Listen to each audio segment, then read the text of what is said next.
Does God really care about your weight struggles? That you just can't seem to wrap your head around food? It's everywhere, calling you, drawing you in. Well, He cares a lot, but not in the way you might think.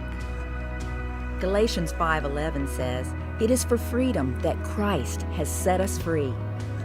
God doesn't care about how much you weigh, but He also doesn't want the weight of your weight to rob you from living out the joy and freedom that He longs to give you. It's time to get to the heart of the matter, where our true motives, expectations, and assumptions lie. God longs for you to walk in freedom. Are you willing to trust God with whatever you find? If so, He's ready for a stroll, and He promises to walk with you every step of the way.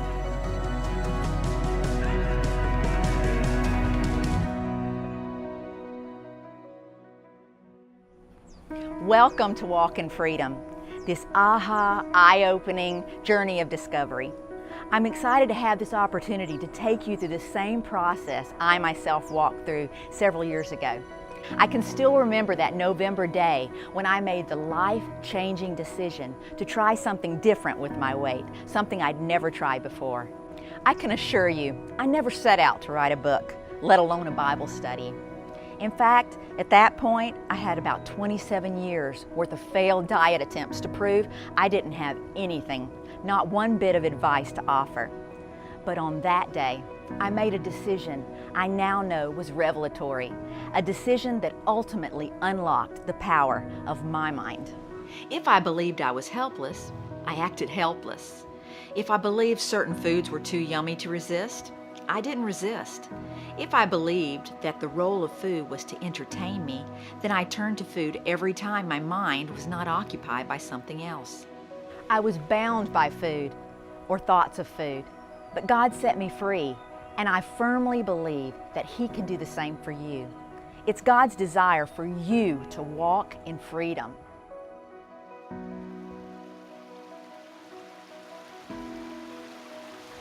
I love to stand in the midst of nature. It makes me feel close to God, a place where His greatness, His majesty, and His glory, where the wonder of His creation is undeniably real. Looking at the trickle of a winding stream, at times calm and serene, and at other times churning as if swirled by the tip of God's finger, I am stilled. At times like these, I feel small against the backdrop of His immensity, at the vastness of His creation. Who am I that He should love me, that He should care about my problems and my needs? Yet His Word says He knows me and He cares about me.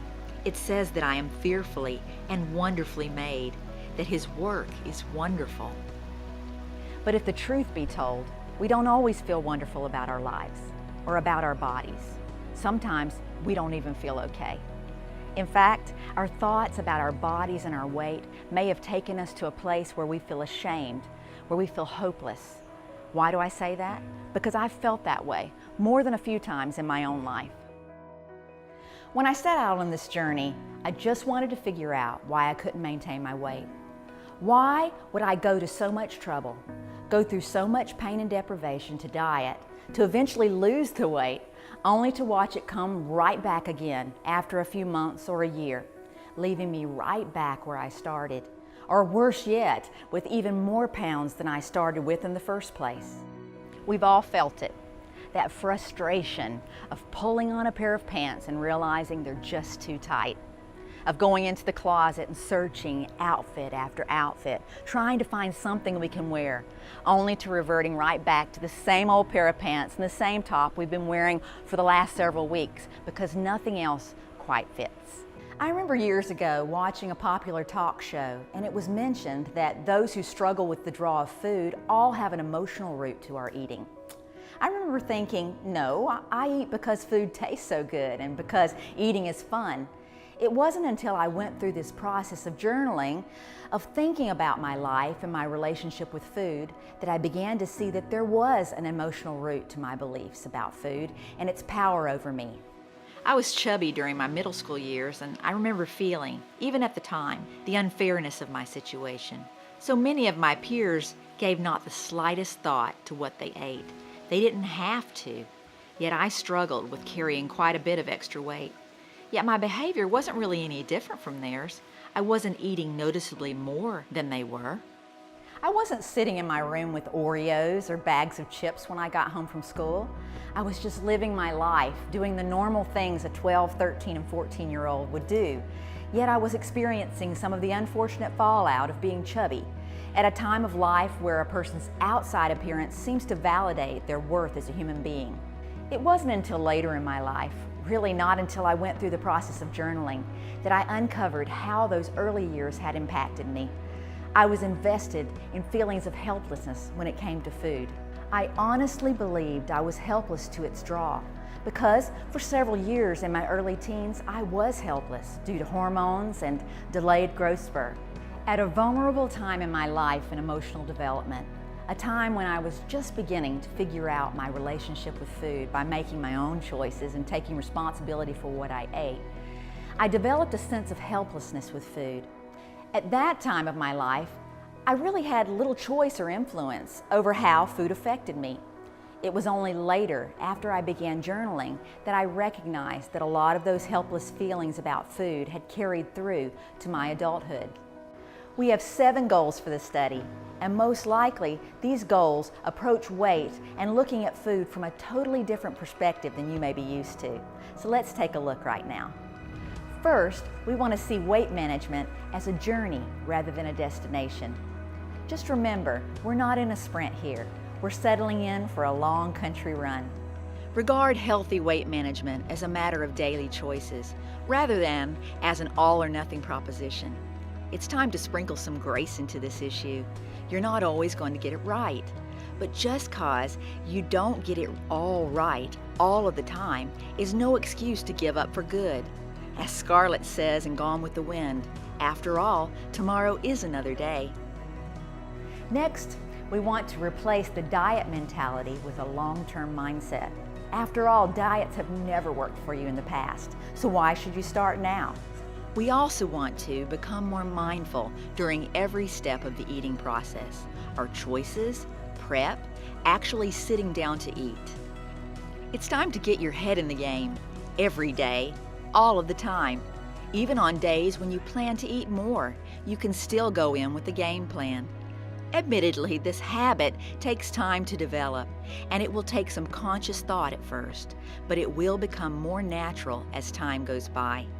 Our 5th goal is we need to learn to bring our struggles with food to God and lay them bare before Him on a regular basis. God promises to speak truth into our weaknesses, but we need to bring our molehills to God before they become mountains. Develop a healthy perspective about my weight by accepting the body I have today. Changing seasons also change us. We have to be willing to embrace those seasons, realizing that perfection is never the goal. It's got to be a daily decision.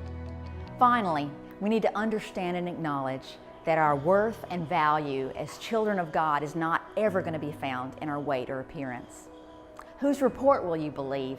Although God reassures your intrinsic value over and over in His Word, you've got to take Him at His Word. And for some of this is going to take a little practice. This process won't be automatic. And to be honest, it's not something that anyone else can do for you. I mean, how many times have you listened to a sermon? You've even commented on how insightful the pastor was, but then you walked away only to forget it a few seconds later. Don't fool yourself into thinking that you are a listener when you are anything but, letting the word go in one ear and out the other. Act on what you hear. Those who hear and don't act are like those who glance in the mirror, walk away, and 2 minutes later have no idea who they are, what they look like. That's why we'll be rehearsing these goals at the beginning of each and every lesson until they become part of who we are and how we think. This study has the potential to transform not just your weight, but your life.